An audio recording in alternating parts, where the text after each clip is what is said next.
Bismillahirrahmanirrahim. Assalamu alaikum. I hope you all will be fine and safe. Students, today I will give you information about the use of has and have. So, students, has and have are the helping verbs, okay? Has we use with singular pronouns and have we use with plural pronouns. Has we use with he, she, it, name, noun, and all the singulars, and have we use with I, we, you, they, and with all plurals. Okay, I have written few examples for you. Let me explain. I dash an apple. I have an apple, as I have told you. With I, we use have. Sana dash a book. Sana has a book because Sana is a singular. It's a name, it's a singular. That is why I have used has here. Another example. Birds have wings.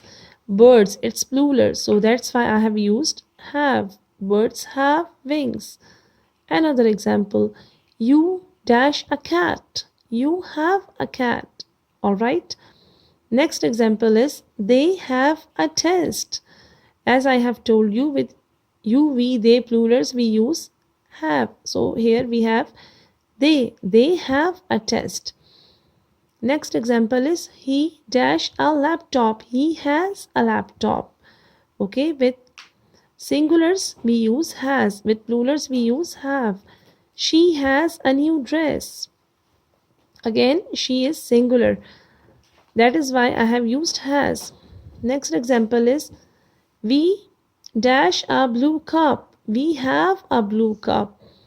Last but not the least, Ali and Amir dash a new car. Ali and Amir, these are the plural. This is plural, okay? When with plural we use have. Ali and Amir have a new car.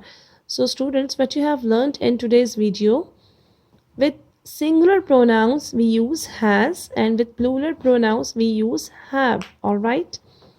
I hope you will like this video. Thank you so much for watching, and now don't confuse in using has and have. Don't forget to like, subscribe and share.